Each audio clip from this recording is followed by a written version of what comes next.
Foggy Nelson is dead, Matt Murdock has abandoned the mask, and Wilson Fisk is no longer Kingpin. He's the mayor of New York. Did you miss Daredevil Born Again Season 1? I'm Kyle Sconowill of Friends from Work, and before you dive into Daredevil Born Again Season 2, let me tell you how the devil of Hell's Kitchen nearly lost everything. And if you want a comprehensive recap of the Netflix Daredevil stuff, see our video linked in the description below. Let's get started. We pick up with Matthew Murdock, aka Daredevil, and his friends Karen Page and Foggy Nelson, as they celebrate the retirement of NYPD detective Cherry.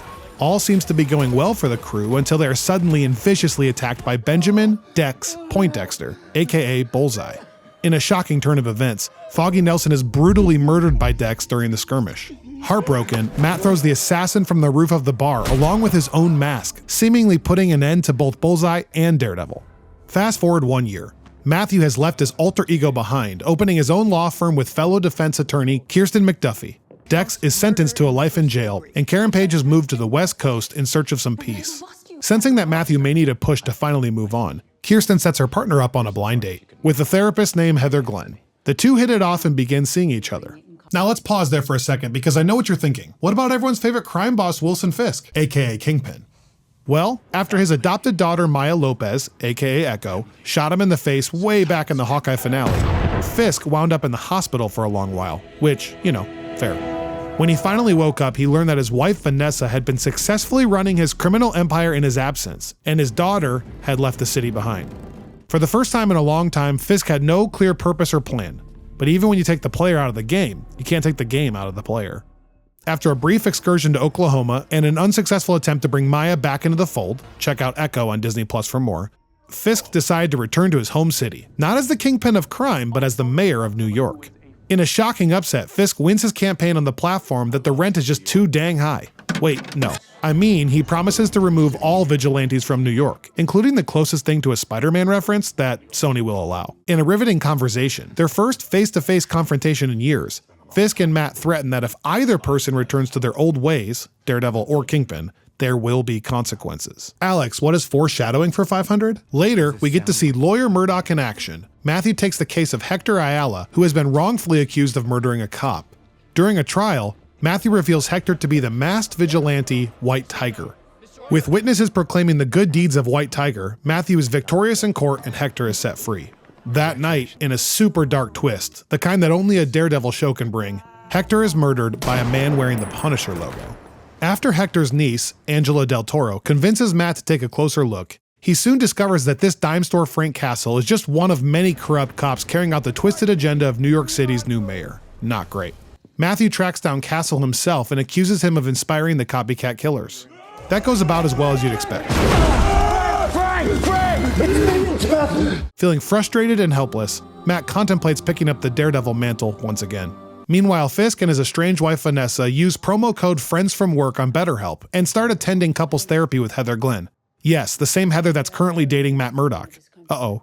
It turns out, getting yourself into a point-blank face-shot coma and then waking up without telling your wife doesn't lead to the strongest relationship. So during his time away, Vanessa had begun having an affair with an artist named Adam. Now Fisk wants things back the way they were. But Vanessa doesn't agree with the delicate way Mayor Fisk is handling, or not handling, his criminal obligations. She does have a criminal underworld to run after all.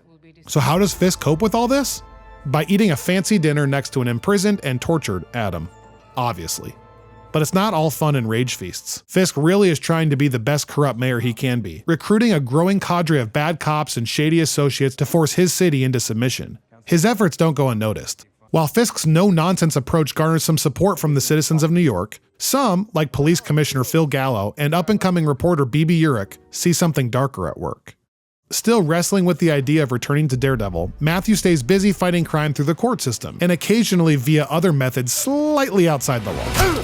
He thwarts a bank robbery by the head of one of the five families, Luca, who is quickly falling out of favor with Fisk. But the focus finally shifts for both Matthew and Fisk when a serial killer known as Muse goes on a killing spree. Matthew wants to stop Muse, for obvious reasons, but Fisk also doesn't like Muse's fight against his propaganda, leading to the creation of the Anti-Vigilante Task Force. Comprised mostly of those corrupt cops, the AVTF is given additional powers to take out any vigilantes on sight. Again, not great. When Angela is abducted by Muse, Matthew is not amused, see what I did there, and finally assumes the role of Daredevil once again, rescuing her just in time to prevent her very gruesome murder. Unfortunately, Muse escapes. So what's the deal with Muse anyways? Well, his real name is Bastian Cooper, and it turns out he is also a client of Heather Glenn. She's got a type. He has developed a creepy fascination with Matt's new girlfriend. And in one of the worst therapy sessions of all time, Bastian reveals his alter ego to Glenn right before nearly choking her out. Both the AVTF and Daredevil are alerted to the danger and rush to save her. Daredevil arrives first, and during the skirmish, Heather shoots Muse, killing him. Matthew quickly stabilizes Heather's injuries and vanishes just before the AVTF arrives on the scene. A recovering Heather tells Matthew that Daredevil knew her name, but how? Though he caught the bad guy and saved the day, Murdock is not in a celebrating mood.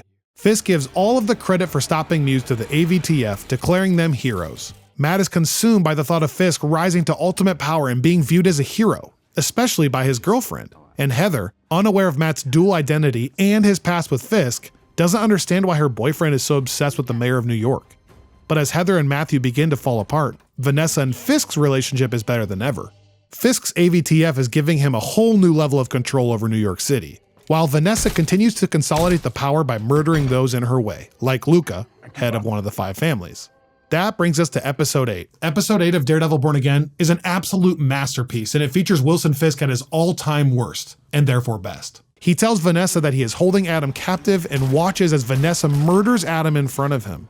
He promotes Daniel Blake, a young, power-hungry member of his campaign team, an A+ suck-up, to Deputy Mayor of Communications, and invites Heather and Matthew to his inaugural black and white ball. Matthew sees the invitation for what it is, a trap, but Heather is troubled by Matthew's hesitancy. Once at the ball, Fisk blackmails other NYC power players into supporting his Red Hook revitalization project. All is going according to plan, except for one little problem. Turns out, Dex's life sentence didn't quite take. After breaking out of prison, he shows up at the ball with a sniper rifle from the balcony. Deducing that it was Vanessa and not Fisk who hired Bullseye to kill Foggy over a year earlier, Matt confronts her on the dance floor. But just as Fisk begins revealing Daredevil's identity to Heather, Matt hears Dex pull the trigger and jumps in front of the bullet, saving the mayor. What? Matthew is rushed to the hospital. Realizing his life is still in danger, he escapes to his apartment where Frank Castle, the Punisher, meets him. Fisk's AVTF show up, but Matt and Frank manage to fight them all off. Cue, the boys are back in town. Just like old times, Matthew does not want to kill any of the corrupt cops, classic Matt. But Frank has no problem blowing their heads to smithereens, classic Frank. After a narrow escape, it's a full-on reunion. Turns out Karen Page is back in New York City and has been playing guardian angel to the devil of Hell's Kitchen, recruiting Frank to protect him from the AVTF. But Frank doesn't stop there. Punisher's gotta punish. He storms the site of the Red Hook project and takes down an obscene number of AVTF goons before he is finally overwhelmed and captured. And he's not the only one. Remember Police Commissioner Gallo? The one who took a stand against Fisk? Well, Fisk learns of Gallo's attempt to stop him, and in perhaps the most gruesome scene in MCU history, don't worry, we're not going to show it here, crushes his skull in front of members of the Anti-Vigilante Task Force. Fisk then declares martial law in the city, allowing him to imprison a ton of people, including Frank Castle. He offers Heather a role in his administration as the Commissioner of Mental Health, which she unfortunately accepts. That's the final straw for Matt and Heather's relationship, and they seemingly break it off. Murdock recruits his private investigator Cherry, Detective Angie Kim, and other honest police officers to resist Fisk and save the city as members of Daredevil's army. We need an army. Speaking of armies, in a mid-credit scene, Castle breaks free of his cage, revealing a room full of imprisoned vigilantes that just may not be imprisoned much longer. So season 1 ends with Mayor Fisk at the height of his powers and Matthew at his lowest point. I mean, truly, I can't ever think of a time that Matthew's had it worse. Who else can Matthew recruit to join the resistance? Will that be enough? What will happen to the Red Hook project? And how will Karen Page factor into everything now that she's returned to New York? Find out all of this and more when Daredevil Born Again Season 2 premieres on Disney Plus on March 24th. And please be sure to like and subscribe below to discuss all things MCU.